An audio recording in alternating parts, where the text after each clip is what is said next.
Everyone, कैसे चल रही है आप लोगों की तैयारी। आई होप आप सभी ठीक होंगे और अपनी परीक्षा की तैयारी में लगे हुए होंगे।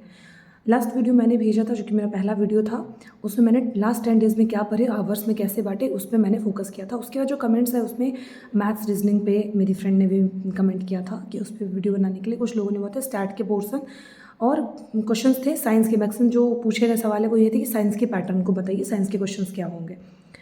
तो स्टैट पे भी मैं नए वीडियोस लाऊंगी लास्ट डेज में, स्टैटिक के क्या क्या पोर्शन पढ़ने चाहिए।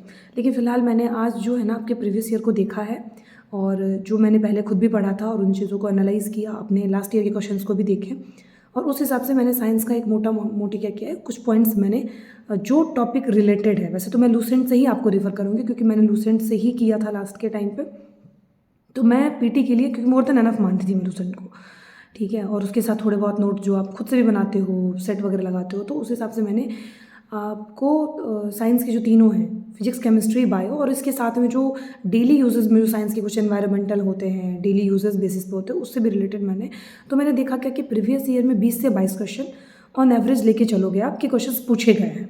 जितने भी पुराने दरोगा के पेपर हुए हैं उसमें अगर आप देखोगे तो ऑन एवरेज यही है, ठीक है। एक्यूरेसी नहीं होती किसी, तो अप्रॉक्सीमेट ही मैं बोलूँगी आपको। इस तरह के क्वेश्चंस रहे हैं जिसमें कि अब आप लोगों को मैं बताती हूँ कि सबसे पहले फिजिक्स का देखो। फिजिक्स का जो पार्टिसिपेशन है ना वो दरोगा के एग्ज़ाम में, पीटी एग्ज़ाम में खास के, बायो और केमिस्ट्री से ज़्यादा है।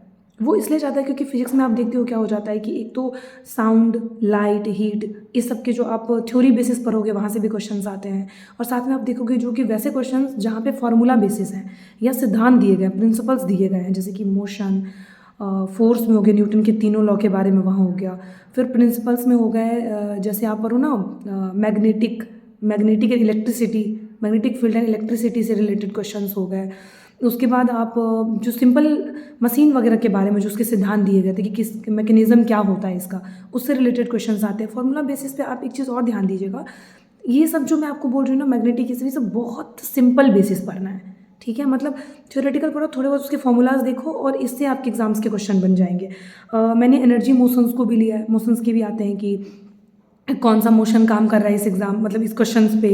उसके बाद एनर्जी, वर्क, इन सब पे, और लाइट वगैरह के मैंने बता ही दिया। तो ये सिंपल कुछ है ना टॉपिक्स जो आप जाके अगर लूसेंट में भी देखोगे या कोई भी रेफरल बुक भी आप देखोगे वहाँ से ये टॉपिक है। अगर आप जाके फिजिक्स में देखते हो, नो डाउट आपको पीटी एग्जाम में काफ़ी काम आने वाला है, ठीक है। तो आप इसको सीरियसली लेके चलेंगे। सेकेंड बात करते हैं हम आपको केमिस्ट्री, फिर हम बायो पे आएंगे। केमिस्ट्री में क्योंकि केमिस्ट्री बहुत बेसिक है ना, बहुत बेसिक, क्योंकि डे टू डे लाइफ में भी यूज़ होता है, तो बेसिक्स को ही लेके चलना है।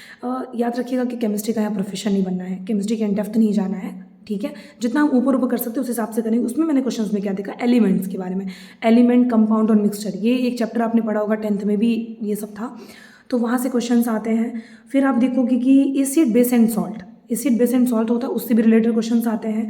इसके अलावा कॉमन सब्सटेंसेस जो डेली यूजेस होते हैं, क्वेश्चन जैसे ये भी आ गया था कि मोमोज बनता है, तो वो मोमोज में जो किस, जैसे स्टीम होता है ना मोमो, तो वो दिया था कि किस सिद्धांत पे वो बॉईल होता है, मतलब किस सिद्धांत पे वो प्रॉपर तरीके से वो पकता है, ठीक है। तो क्वेश्चन ये भी था। इसके अलावा मैं आपको बोलूँगी कि वो कैसे बोलूँ, अलॉय होता है ना, मिश्र धातु के कॉलम को एकदम देख के जाइएगा, वहाँ से एक क्वेश्चन आने के चांसेस एकदम है। अब तक मैंने आपको फिजिक्स के बताया, फिजिक्स के आप प्रीवियस ईयर देखोगे 6 से 7 क्वेश्चन आपको फिजिक्स के टकरा जाएंगे पीटी क्वेश्चंस में। 3 से 4 क्वेश्चन जो है वो मोस्टली केमिस्ट्री से देखने को मिलते हैं, और अगर डेली यूजेस के मिला दोगे तो 4 से 5 भी हो सकते हैं। अब हम बायो की बात करते हैं। बायो में जो आप देखोगे, एक सेकेंड आप ध्यान दीजिएगा, मैंने केमिस्ट्री में एक पोर्शन छोड़ दिया, वो ये है कि जब हम आप एलिमेंट्स को देख रहे हो तो साथ में आप एलिमेंट्स के साथ साथ वो जो पीरियोडिक टेबल में उसका एलिमेंट नंबर क्या है, एटॉमिक एलिमेंट नंबर होता है ना आपका पीरियोडिक टेबल में, कि एटॉमिक नंबर पे अंतर नहीं जाना, जोड़ जाड़ के वो उतना नहीं करना है, वो एएसओ वगैरह में आएगा, उसको हम बाद में पढ़ेंगे। सीधा कि इसका परमाणु क्रमांक क्या है, ठीक है, बहुत ईजिली। या फिर इसका साइन क्या है, जैसे कि चांदी है, सोना है, तांबा है, तो उसका साइन क्या होता है, हम उस एलिमेंट को कैसे पहचानते हैं, उसका वो ध्यान रखना है, ठीक है। केमिकल फार्मूलाज में वैसे आते हैं। और छोटे मोटे मैंने बोला था आपको पहले भी कि छोटे मोटे जो क्या बोलते हैं उसको, इक्वेशंस होते हैं, इक्वेशंस को भी आपको नज़र में रखना है, ठीक है। इसके अलावा हम चलते हैं बायो पे। बायो पे आप एक चीज़ याद रखिए कि सबसे पहले ह्यूमन बॉडी, ठीक है। ह्यूमन बॉडी में रेफरल आप रखिएगा कि जितने भी ऑर्गेनिक सिस्टम है, ऑर्गन सिस्टम से रिलेटेड क्वेश्चंस होंगे। ह्यूमन बॉडी में हार्मोन्स पे भी काम होगा, हार्मोन के क्वेश्चंस आते हैं, वहाँ कीजिएगा। रेस्पिरेटरी सिस्टम कीजिएगा, डाइजेस्टिव सिस्टम्स कीजिएगा, इस सबको थोड़ा पढ़ लीजिएगा। प्लांट और एनिमल किंगडम जो है, प्लांट और एनिमल, जिसमें प्लांट किंगडम से क्वेश्चंस देखे गए हैं कि पूछे जाते हैं मोस्टली ऊपर ऊपर लोसेंट से, आप देखोगे दिया हुआ है, आप वहाँ से भी पढ़ लोगे। न्यूट्रिशन, जो प्लांट किंगडम के अलावा जो वहाँ पे न्यूट्रिशन का पोर्शन दिया हुआ है कि किसमें माइक्रो न्यूट्रिएंट्स हैं, मैक्रो न्यूट्रिएंट्स हैं, इसको पढ़ के जाइएगा। एग्जाम में क्वेश्चन आते हैं। डिजीज़ में ध्यान रखिएगा, एक तो आपकी दवा के बारे में पूछेगा कि फलाना डिजीज़ हो गया, इसमें कौन सी दवा का यूज़ करेंगे, या फिर जैसे एंटीडॉट वगैरह लगता है ना, जैसे टीबी वगैरह की जो बीमारी वगैरह हो जाते हैं, उसको याद रखना है। और साथ में ये याद रखना है कि ये कौन से वायरस या फिर कौन से बैक्टीरिया से हुआ है, ठीक है, या कौन सा फंगस जनित रोग है, इस सब तरह के क्वेश्चंस आते हैं, वो आपको बायो में मोस्ट इंपॉर्टेंट है। इन्वायरमेंट बेसिक में जो होता है वो पॉल्यूशंस पे आएंगे क्वेश्चन।